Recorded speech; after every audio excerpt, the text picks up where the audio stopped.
Buenos días, Hola, buenos días. estamos listas para empezar este nuevo capítulo, ya nuestro episodio número 5. Qué bien, se ha pasado el tiempo, pero volando. Y sabes que el 5 es un muy buen número según la cábala. El 5 es un número de protección en la cábala, así que es un excelente número al que llegamos. Me encanta que nos estés dando hints sobre la cábala de vez en cuando. Me encanta aprender, creo que también le va a gustar a las personas que nos escuchan. Sí, y bueno, este capítulo decidimos abrirlo con la siguiente frase que dice así: no llores porque no puedes ver el sol, pues tus lágrimas te impedirán ver las... Y bueno, es una frase muy contundente, ¿no? Y también con imágenes tras de ella que nos invitan a reflexionar sobre el presente y sobre lo que tenemos en ese momento, ¿no? ¿Cuántas veces nos quedamos anhelando eso que teníamos en el otro país de donde veníamos o aquello que uno empieza hasta como a idealizar aquello de donde se estaba y aquel lugar de donde se venía, se idealiza un montón y se empieza a perder el centro de esa realidad que se está viviendo en ese momento. No sé si te pasó alguna vez, Diana. Pero claro que sí. De hecho, me hace pensar en algo, en una historia que es cuando la escuché era muy referente a las relaciones interpersonales, pues como las relaciones como cuando terminas con un novio y empiezas a idealizar un montón de cosas y lo llaman el síndrome de la caca fría. La idea de que cuando la caca se enfría, te parece el chocolate. Entonces, que cuando te sales de la relación y miras de lejos, pues lo que antes te parecía una mierda ahora parece chocolate. Como Entonces, el en icono de WhatsApp. esta, algo así, en esta misma onda, entonces sí, claro, o sea, yo pienso que pasa mucho porque pues, ya no recuerdas esos momentos incómodos, no recuerdas las razones en ocasiones por las que te fuiste, no recuerdas como todas estas razones por las que en algún momento tomaste la decisión de emigrar y de salir de tu país y las cosas que ya no, con las que ya no concordabas y no estabas alineado. em, y siento que es algo que hay que estar constantemente recordándose que el momento presente es el momento perfecto. O sea, no deberías estar en ningún otro lado, no deberías estar haciendo ninguna otra cosa. Eso que estás viviendo es perfecto. Y creo que es algo que no nos han enseñado a verlo de esa manera, ¿no? Sí, muchas veces lo que se nos inculca más es como estar pensando en el futuro y la realidad, según los estudios en psicología, lo que demuestran es que pensar tanto hacia el futuro, lo que empiezan a generar en las personas son altos niveles de ansiedad, ¿sí? Y se pierde esto que estás diciendo, de disfrutar lo que estoy teniendo en ese momento. Entonces, llegué a este país nuevo y qué más lindo que empezar a disfrutar esa comida, disfrutar los paisajes, los climas que me está ofreciendo.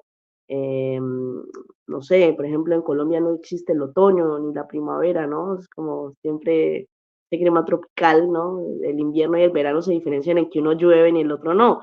O sea, cosas completamente distintas a las que empiezas a observar en un paisaje urbano. No estoy diciendo pues de irse a viajar ni siquiera dentro del país, ¿no? Sí, y está también esta idea justamente de encontrar maneras de que esas cosas que son más incómodas, porque obviamente, pues, o sea, yo he aprendido a disfrutar el invierno, pero no soy fan del invierno. O sea, a mí estar a -40 y que se me congelen los mocos, no es que yo diga: "Guau, qué emoción", pero he aprendido a disfrutar pequeñas cosas detrás de eso.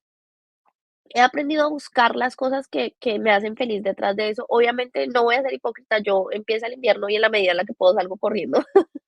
En la medida en la que lo pueda hacer, porque eso lleva a otro montón de cosas, ¿sí? O sea, que se oscurece temprano, entonces, o sea, hay otros como ingredientes a eso que se agregan, pero con los años he aprendido, cuando me quedo, me lo disfruto, si me puedo ir, genial, pero si me quedo, me lo disfruto. Y evito entrar en esta idea de, es que si estuviera en Colombia, no estaría haciendo este clima.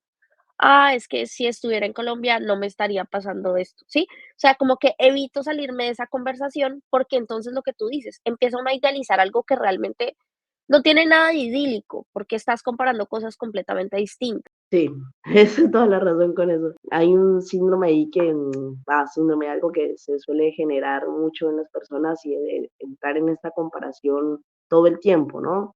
Tengo un conocido que él vivía en España y cuando llegó acá a la Argentina otra vez volvió, entonces decía, no, porque en España pasaba esto y en España pasaba lo otro, ta, ta, ta, ta, ta, ta, y no se daba cuenta que lo que empezó a generar fue una incomodidad entre sus familiares y y entre el círculo de personas que lo rodeaba, porque era como, bueno, si te gustaba tanto España, ¿por qué no te quedaste allá, no? Como no era un compartir las cosas lindas que vivió, sino que era un comparativo completamente sesgado por una crítica, ¿no? Porque hay ciertas comparaciones que uno puede hacer desde el, ay, si vieras que a mí me pasó esto, completamente distinto a esto que vivo acá, ¿no?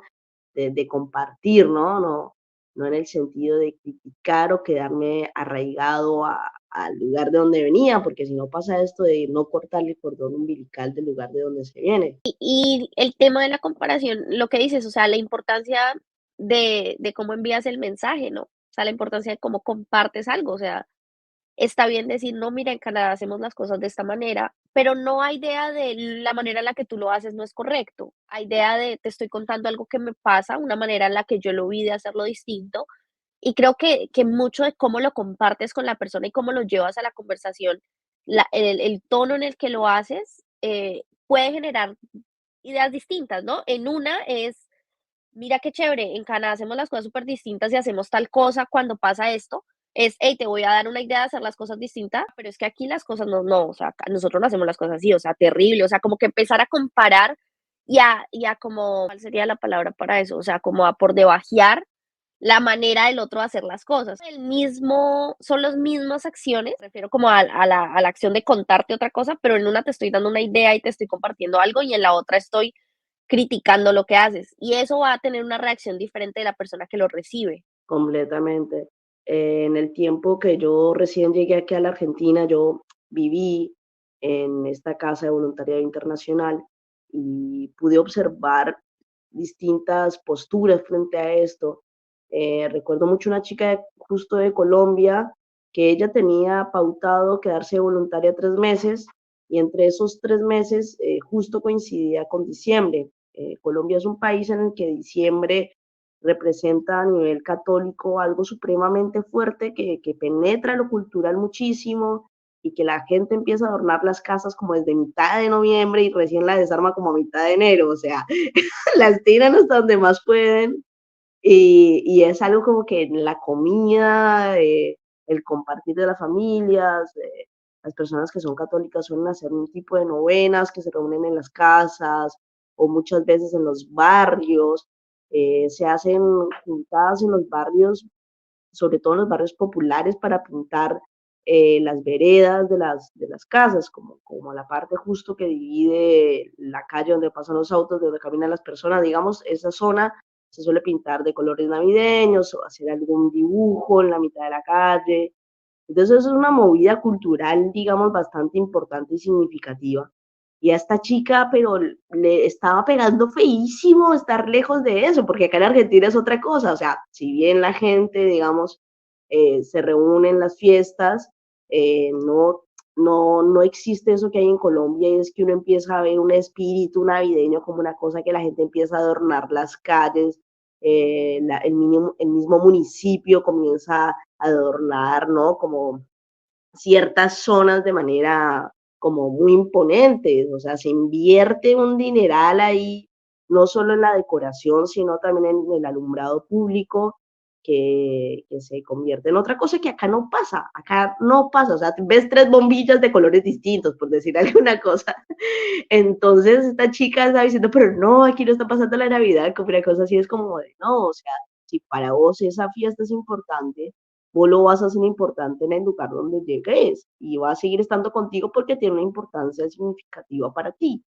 Entonces, esta chica no aguantó, o sea, estuvo mes y medio y se volvió para Colombia porque prefirió ir a vivir y seguir con eso allá que estar lejos de su familia en una fecha tan así, ¿no? Como que pasó por otro momento de su vida, pero ahí también ocurre, ¿no? Como estos choques culturales. Esto que hablas de lo de la Navidad es impresionante porque mira que incluso yo diría que ya se ha vuelto parte cultural. La gente no es necesariamente católica practicante, igual hacen las novenas, igual. Y es una vaina que ya se ha vuelto, es como que es familiar, es cultural. O sea, en mi casa el 1 de diciembre se reúnen para recibir la Navidad, ¿ok? Recibir la Navidad, o sea, hay una fiesta para recibir la Navidad. Es bien como, o sea, el choque cultural de la Navidad colombiana versus la Navidad, por ejemplo, acá, Sí, la Navidad es linda y es algo que les gusta y hacen cosas navideñas, pero no es esta vaina que es como hay una emisora en Colombia que dice, en octubre, dice, ya huele a diciembre, o sea, se acaba octubre y ya huele a diciembre. O sea, es impresionante cómo todo está arraigado alrededor de esta fiesta. Pero con que mi primera Navidad fue terriblemente difícil, la Navidad fue muy compleja. O sea, yo, porque claro, estaba muy niña, ¿no? Y entonces mi primera Navidad acá fue muy terrible porque frío, silencio total, o sea, uno acostumbrado que eso es la bulla, que la fiesta, que todo es así, y acá el silencio total. Nosotros vivíamos en una torre y creo que había mucha gente de edad en esa torre, casi habían pocas familias, entonces pues no eran las super celebraciones, de por sí no celebran mucho, no eran las super celebraciones. Obviamente nosotros pues el pesebre, los árboles, la bulla, todo se hizo, pero igual fue un año complejo, el primer año. Ya después empecé a darme cuenta, era que yo tenía que disfrutar a mi familia cuando yo fuera, en el mes que fuera, sin importar que fuera la Navidad o no, eran mis momentos de hacer en familia. No te niego que prefiero pasar Navidad en Colombia, pero con los años, al pasar Navidad con amigos de acá, cuando mi papá se ha ido, por ejemplo, que mi papá se va a pasar a Colombia y me quedo yo acá, termino pasando Navidad como en casas de amigos y me he dado cuenta que a pesar de que no sea igual, tiene una cultura navideña preciosa, es distinto, pero es preciosa también. Entonces he aprendido a disfrutar eso, entonces ya ni siquiera me da tan duro el tema de la Navidad porque me he dado cuenta que tiene que ver más con las personas con las que te rodeas que con el lugar en el que estás y de lo que tú dices, cómo lo haces significativo, ¿no? Yo, digamos, tuve una vuelta de tuerca bastante importante y significativa, digamos, en cuanto a este punto, y fue que ya en mis últimos años antes de venirme para acá, yo empecé a estudiar más sobre la cultura judía y todo, y al llegar acá a la Argentina, empecé ya directamente a estudiar con rabinos y a aprender muchísimo más y a practicar el judaísmo, ¿no? Y justo cerca, digamos, bueno, sucede más o menos en diciembre, se suele mover un poco porque el calendario es completamente distinto, pero está Hanukkah. Entonces son como fiestas que coinciden por ahí un poco, obviamente tienen un significado completamente diferente, pero digamos es algo que también acá en Argentina también se ve muy llamativo, porque la comunidad judía acá es muy grande, es una de las más grandes de Latinoamérica.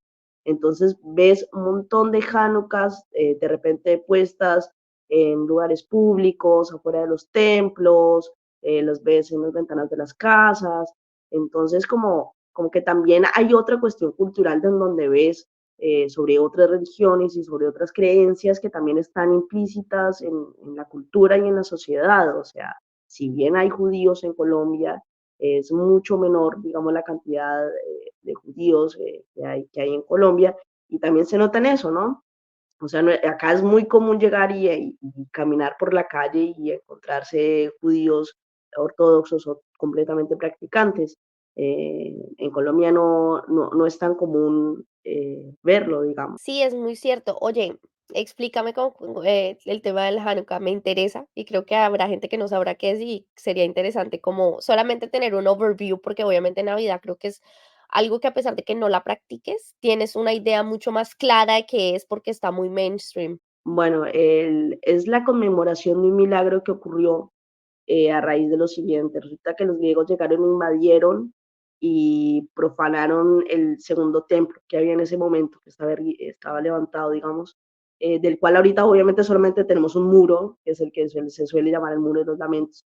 Entonces, bueno, invadieron el templo, profanaron todo, digamos, el aceite con el cual se encendía la menorá, que es este candelabro, digamos, como que todo el mundo lo tiene de referencia. Eh, Se enciende con un aceite especial, obviamente, que tenía un sello especial y no, bueno, ellos todos les hicieron diferentes cosas, los regaron, los abrieron, o sea, ya quedan completamente inservibles. Eh, Pusieron inclusive un cerdo encima del altar, o sea, bueno, hicieron de todo lo que te puedas imaginar adentro del templo.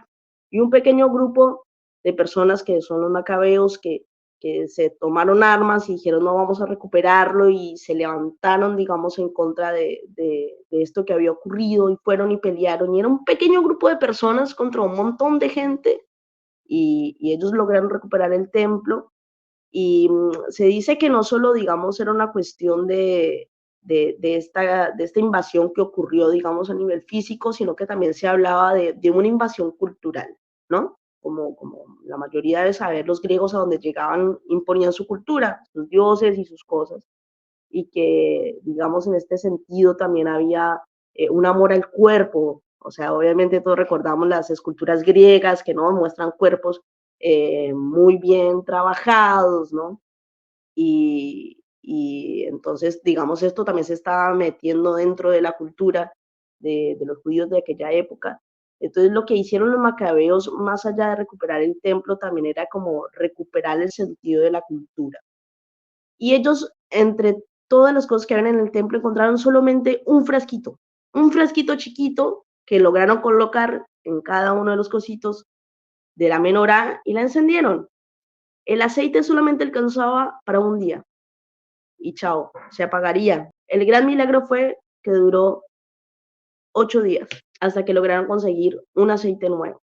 O sea, que hasta que lograron volver a hacer aceite, porque digamos, no habría otra manera.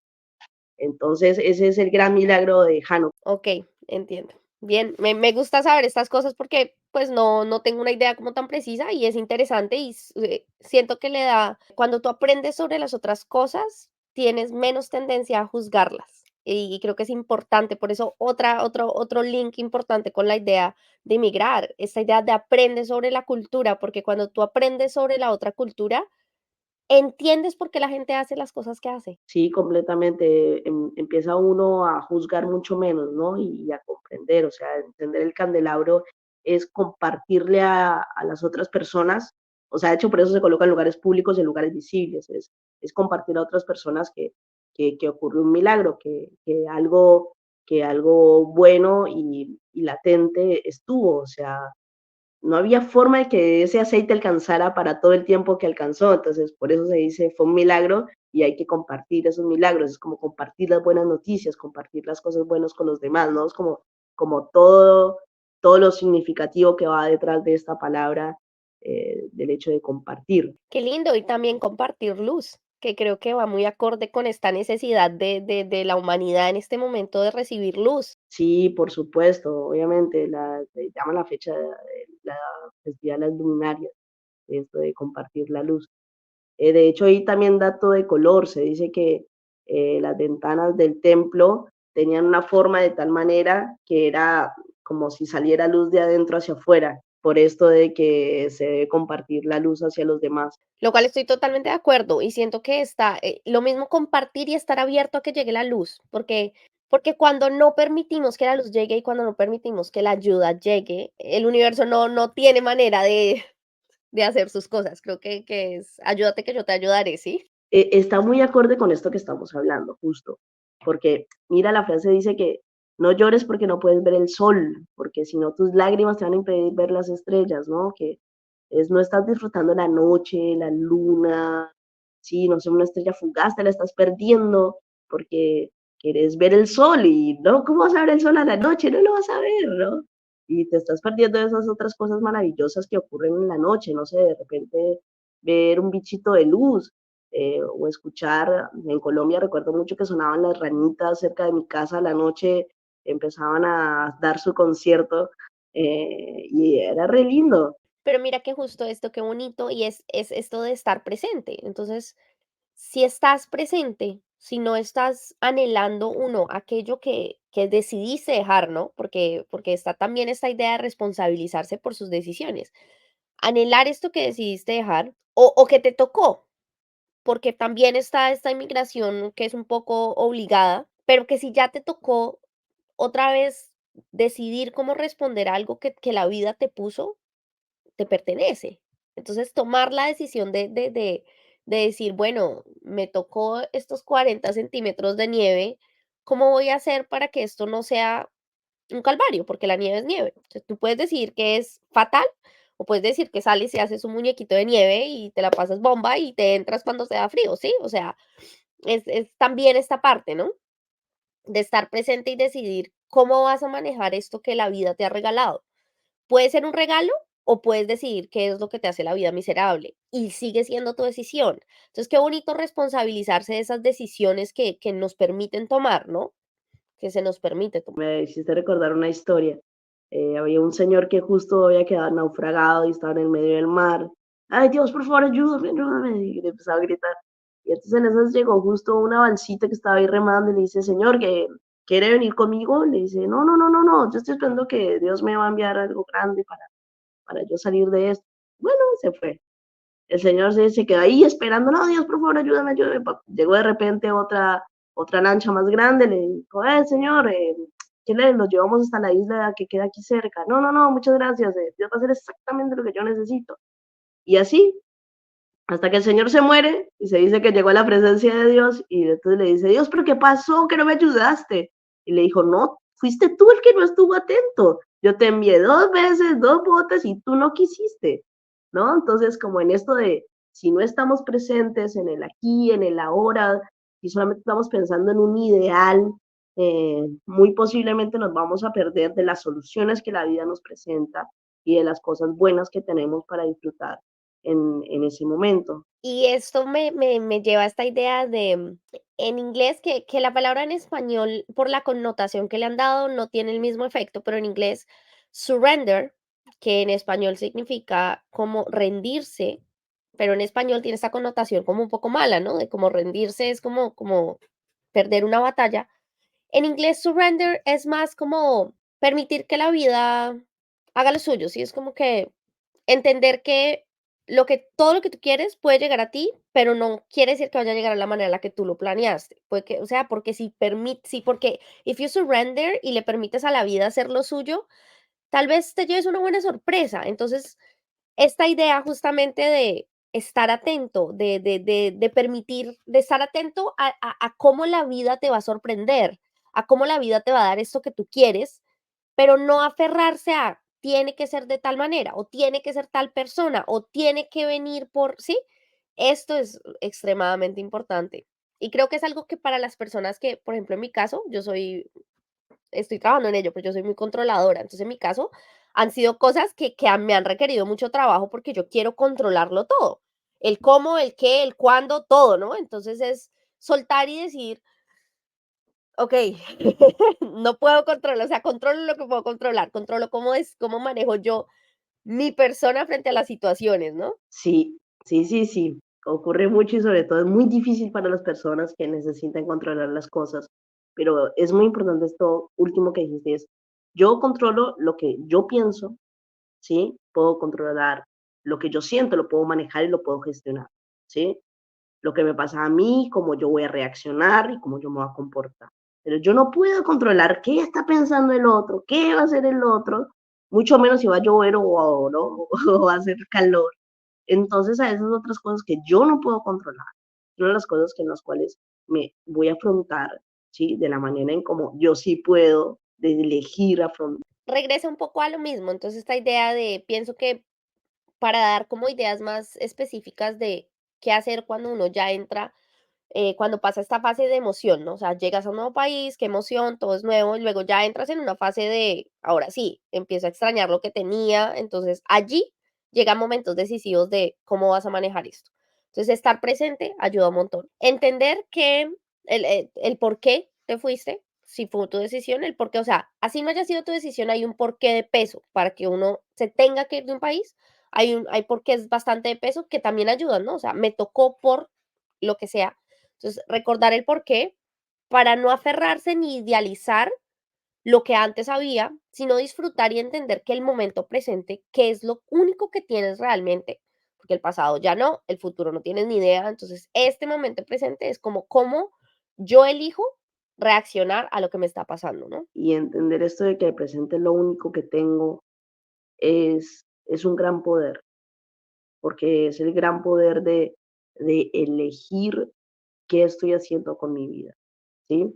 Entonces, si en este presente yo estoy eligiendo comprarme 20 paquetes de papas fritas y comérmelos, entonces yo estoy eligiendo eso en ese momento presente. Obviamente no estoy diciendo que uno no se puede dar un gusto de vez en cuando, ¿no?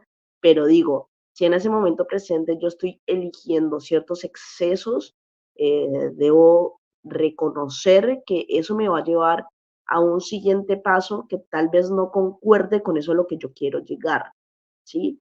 Entonces, hacerse responsable de ese tiempo presente me va a ayudar a construir aquello a donde yo quiero ir, a donde yo quiero llegar, ¿sí? Entonces, ¿qué mejor que escoger estas decisiones basados en la realidad de donde estoy y no con una cabeza partida de tengo de un lado de donde venía y tengo de otro lugar de donde estoy, entonces nunca voy a poder unir mis manos porque siempre voy a estar con las manos separadas en dos tensiones todo el tiempo que me van a perjudicar.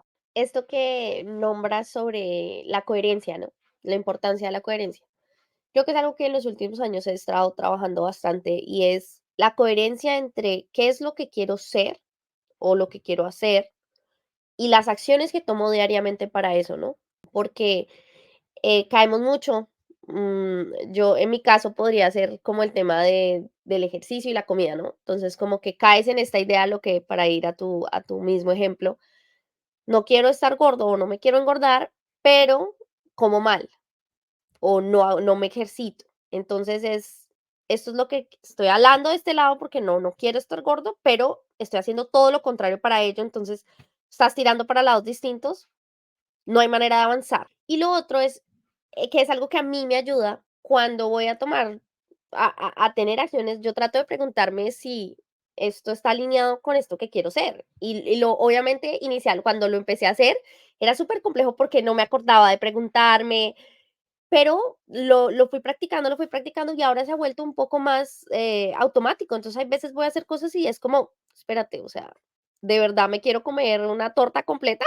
Es como que de pronto, solamente una punta, ¿no? Entonces, como que empiezas a hacerte responsable y a observarte cuáles son tus hábitos automáticos, porque esos son los hábitos que te permiten corregir, porque lo que haces automáticamente son cosas que tú tienes ancladas en el cerebro. Entonces, esta idea de empezar a observarte para obtener coherencia dentro de lo que quieres, lo que haces y cómo te comportas, es un trabajo, pero creo que es algo que a la larga paga, ¿sí? O sea, que termina siendo muy, rewarding, no sé cuál sería la rewarding en español, pero sí, o sea, que tiene como un premio, digamos que tiene un premio bastante alto al final, o sea, requiere esfuerzo, pero tiene un premio bastante alto al final.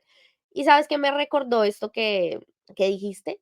Alguien una vez me dijo: "Tú eres las cosas que hace cuando nadie te está viendo". ¡Wow! Qué frase, totalmente. Sí, sí, sí, sí. Así va siendo, así va siendo. Y también muchas veces son las cosas que te dices, que nadie más sabe, ¿no? Porque aquello que tú te empiezas a decir en la cabeza es aquello de lo que empiezas a hablar y aquello de lo que empiezas a hablar es lo que empiezas a hacer, ¿no? Entonces, como de esto de lo que nadie está viendo en lo privado, ¿sí? Que lo privado también es lo que ocurre acá, ¿no? Es lo que después completamente vas a empezar a representar en tu vida. Entonces, si todo el tiempo yo me estoy acá tirando para abajo, ¿no? ¿En qué momento voy a resurgir y voy a avanzar? ¿Sí? Si aquí todo el tiempo estoy, como decía hace un momento, con la mano acá, diciendo no, porque en Colombia esto y porque en Colombia lo otro, ¿en qué momento voy a poder estirar mis alas y volar? No, no, no va a ocurrir, porque tengo un ancla y esa ancla está ocurriendo acá en lo privado. Entonces también hay que tener mucho cuidado con eso. Hay un ejercicio que es muy bueno y va muy alineado a esto que mencionaste hace un momento, es escribir el para qué. ¿Para qué yo estoy aquí? ¿Para qué estoy eligiendo venir? ¿Sí? Ese para qué me va a llevar a tener una lista de cosas que me va a ayudar a estar más firme en esos momentos en los que a veces flaqueamos, porque obviamente somos humanos y porque obviamente podemos llegar a extrañar a ciertas personas, pero esos para qué nos va a llegar a estar más firmes y decir, sí, yo estoy eligiendo esto en este momento y sé que me está costando, pero no hay ninguna victoria ni ningún trofeo, sino algo que no te requiera esfuerzo. Sí, los para qué importantes son, qué lindos. Pero sí, el tema del el discurso mental, eso es fundamental para cualquier tipo de cambio que se quiera hacer en la vida. Entender cuál es tu discurso mental, primero para saber si es el discurso que quieres llevar, porque muchos de nuestros discursos mentales han sido palabras de otras personas, han sido cosas que hemos visto y no han sido elecciones conscientes. Y creo que eso es algo, es algo importante de observarlo y es, ¿elijo conscientemente creer en esto? O sea, si yo me digo todo el tiempo, por seguir con el mismo ejemplo, estoy gorda, estoy gorda, estoy gorda, ¿elijo realmente, pienso realmente eso de mí? ¿O alguien me lo dijo en algún momento y decidí adoptarlo sin darme cuenta, sin que fuera una elección consciente? Lo mismo con el tema de emigrar, ¿no? O sea, como que si alguien en algún momento te dijo: "No, es que te vas ¿a qué te vas a ir allá?". Porque pasa, la gente te dice cosas así, ¿que te vas a ir allá si acá tienes una vida? O sea, acá eres alguien. ¿Por qué te vas a ir allá a ser nadie? ¿O por qué te vas a ir allá a comer miércoles? Y luego llegas allá y se pone un poco la cosa difícil, entonces adoptas esto que alguien te dijo de: "Ay, estás comiendo miércoles, acá eras alguien", o lo que sea que te estés dando como discurso, si no evalúas cómo ese discurso es, primero, ¿es el discurso que quiero llevar? Segundo, si decido llevarlo, ¿estoy siendo consciente del discurso? Entonces, creo que son preguntas importantes que cuando haces este ejercicio del para qué, te puedes dar cuenta, ¿no? Sí, ya será algo que abordaremos en nuestro siguiente episodio y se llaman diálogos internos. Así que esperamos que no se pierdan el siguiente episodio de Las Pinson para hablar sobre los diálogos internos. Total, y yo les tengo una frase para cerrar que dice, cuando te haces amigo del momento presente, te sientes como en casa donde quiera que estés. Si no te sientes cómodo en el ahora, te sentirás incómodo en donde quiera que vayas. Se llama El poder de la hora de Eckhart Tolle. Excelente frase. Y recuerden que, bueno o malo, esto también pasará.